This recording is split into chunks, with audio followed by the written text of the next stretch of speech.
안녕하세요. 8월 31일 화요일 한절 한 끼입니다. 2021년 8월의 마지막 날 이렇게 나눔을 하게 되네요. 우리가 그동안 여러 사사를 보았는데요. 여러분들의 기억에 남는 사사가 있으신가요? 저는 지금 보고 있는 입다를 묵상하면서 주변의 여러 사람을 떠올렸습니다. 그러나 무엇보다 결국은 저 자신을 들여다보게 되는 것 같습니다. 우리가 그렇잖아요. 주변에 있는 다른 사람이 나의 잘못을 지적할 때 그것을 고맙고 달게 받으면 모르는데 우선은 기분이 나쁘잖아요.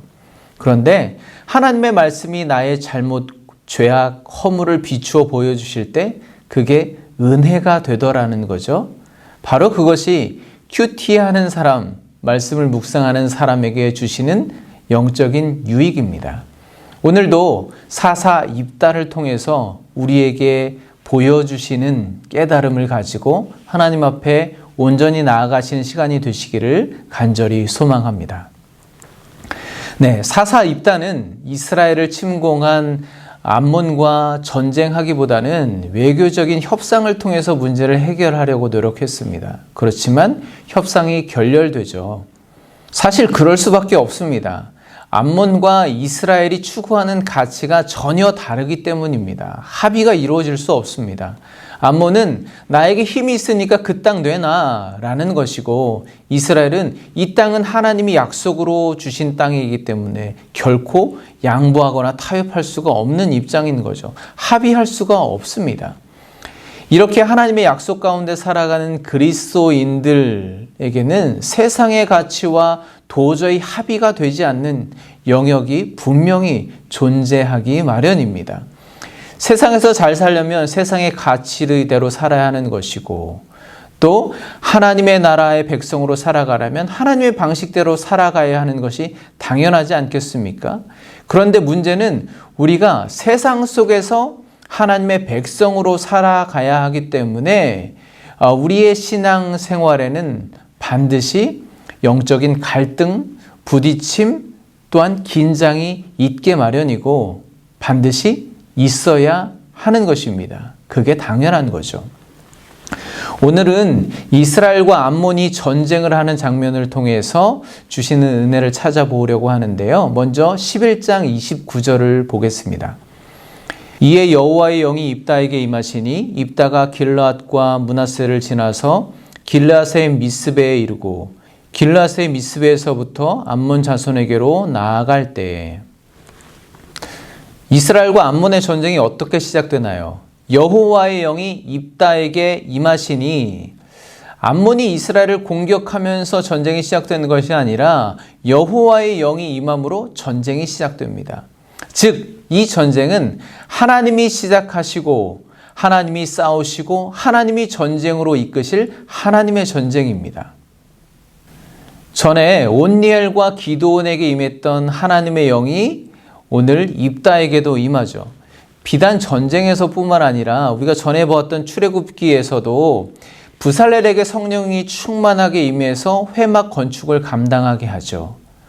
또한 예수님께서는 제자들에게 복음을 전파하는 사명은 오직 성령이 임하셔야 가능하다고 말씀하시죠. 여러분, 무엇보다 성령을 사모하시고 성령 충만하시기를 간절히 축복합니다.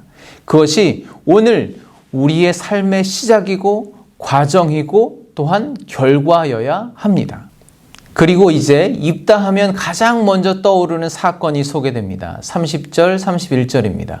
그가 여호와께 서원하여 이르되 주께서 과연 암몬 자손을 내 손에 넘겨주시면 내가 암몬 자손에게서 평안히 돌아올 때에 누구든지 내 집 문에서 나와서 나를 영접하는 그는 여호와께 돌릴 것이니 내가 그를 번제물로 드리겠나이다 하니라. 하나님의 영이 임해서 전쟁을 하려던 입다는 하나님 앞에 정말 대단한 서원을 합니다. 만약 하나님께서 전쟁에서 승리케 해주셔서 평안히 집으로 돌아가게 된다면 가장 먼저 자기를 맞이해 주는 사람을 하나님께 번제물로 바치겠다는 서원을 하게 되죠. 그래서 어떻게 되나요? 정말 전쟁에서 승리하고 집으로 돌아가는데 입다를 가장 처음 맞이해 주는 사람이 그의 무남동녀 외동딸이었습니다. 결국 입다는 자기가 서운한 대로 외동딸을 번제물로 바치게 되죠. 그런데 과연 하나님께서는 이 번제를 기쁘게 받으셨을까요? 절대로 그렇지 않죠. 인신제사는 하나님께서 가장 가증하게 여기시는 것입니다. 게다가 인신제사는 지금 입다가 맞서 싸우려고 하는 암몬 족속들이 그들의 신 몰렉을 숭배하며 행하던 짓입니다. 참 아이러니하게도 입다는 암몬과 대적하여 싸우면서 그들의 방식으로 하나님을 섬기려고 하고 있는 것이죠. 얼마나 불행한 일인가요? 비극적이고 허무한 일이 아닙니까? 입다는 암몬과의 전투에서 대승을 거둡니다. 그러나 그의 섣부르고 잘못된 서원으로 인해서 승리의 영광과 기쁨은 곧 옷을 찢는 절망으로 변해버립니다. 전쟁의 승리를 축하하며 승전가가 울려야 할 이스라엘 공동체에는 애곡하는 소리가 들려옵니다. 입다는 왜 이런 서원을 하게 되었을까요? 그는 하나님을 온전히 신뢰하지도 알지도 못했습니다. 입다는 이미 하나님의 영을 입었습니다. 그러나 그는 하나님의 능력을 온전히 신뢰하지 못한 것이죠. 그래서 길앗의 장로들에게 하던 것처럼 전쟁의 승리를 두고 하나님께 조건을 내세우며 서원을 하게 된 것입니다. 한마디로 하나님과 협상을 한 것이죠. 우리도 때로는 서원을 기도 응답의 조건으로 내세울 때가 있습니다. 그런데 하나님이 그 조건을 보시고 우리의 기도에 응답해 주실까요? 입다가 사람을 번제로 바치겠다는 그렇게 대단한 조건을 내세웠기 때문에, 그런 서원을 했기 때문에 하나님이 전쟁을 승리로 이끌어 주셨을까요? 결코 그렇지 않습니다. 입다가 암몬을 이긴 것은 하나님의 영이 충만히 임해서 허락하신 전적인 하나님의 은혜였습니다. 입다가 거창한 서원을 내세웠다거나 매력적인 조건을 제시했기 때문에 주신 승리가 아니라는 거죠. 그런데 어쩌면 입다는 그런 서원을 할 만큼 하나님께 자기의 열심을 보여드리고 싶었을지도 모르겠습니다. 그러나 그에게는 그런 종교적인 열심보다 무엇보다 우선적으로 필요했던 것이 있죠. 하나님의 마음입니다. 하나님께서 무엇을 원하시는지 하나님을 아는 것이 무엇보다 필요했습니다. 하나님이 진정으로 원하시는 것이 무엇인지 알지 못한 채 그저 종교적인 열심만 내세우는 것은 오히려 하나님 앞에 범죄가 될 수도 있습니다. 그것은 개인뿐만 아니라 공동체에도 비극이 될 수도 있다는 것이죠. 실제로 우리 주변에도 그리고 우리 안에도 그러한 모습이 나타나고 있지 않은가요?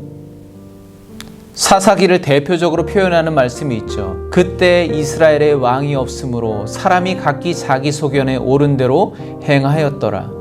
여기서 말하는 왕은 그저 정치적인 지도자를 의미할 뿐만 아니라 하나님의 백성을 다스리는 영적인 기준이 되는 하나님의 말씀이 부재했다는 의미입니다.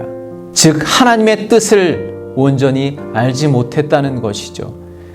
어쩌면 지금 우리는 여전히 반복되는 영적인 사사기를 살아가고 있습니다. 이 세상뿐만 아니라 우리의 삶 속에도, 교회 공동체 안에도 하나님의 말씀이 영적인 기준이 되지 못하고 하나님을 아는 것이 우선이 되지 못하고 그저 종교적인 열심만이 남아있지 않은지, 바로 지금 이 코로나 시대가 그것을 점검해 볼 수 있는 좋은 기회가 아닐까 묵상을 해 보았습니다. 여러분, 지금도 언론이나 인터넷을 보면 정말 목숨 걸고 종교적인 열심을 내는 교회 지도자들이 있습니다. 그런데 그들 중에는 혹시 오늘 입다와 같은 사람이 있지 않은지 여러분 주의 깊게 살펴보시기 바랍니다. 그리고 나는 어떤가 돌아봐야 하겠죠. 수없이 예배하고 찬양하고 기도하고 하나님께 수많은 결단과 고백을 올려드리지만 정작 하나님께서 무엇라 말씀하시는지, 하나님의 마음은 어떠한지, 하나님의 뜻은 어떤지 들으려고 하지 않고 그것과는 상관없이 그저 비뚤어진 종교적 열심만 내고 있지 않은지, 여러분 무엇보다 하나님을 알아가시기 바랍니다. 하나님의 말씀을 여러분의 삶의 영적인 중심으로 다시 세워나가시길 바랍니다. 그래서 성령을 통해서 주시는 영적인 승리가 애곡으로 변질되지 않도록 잘 지켜내시기를 간절히 축복합니다. 오늘도 승리하십시오. 내일 뵙겠습니다. 감사합니다.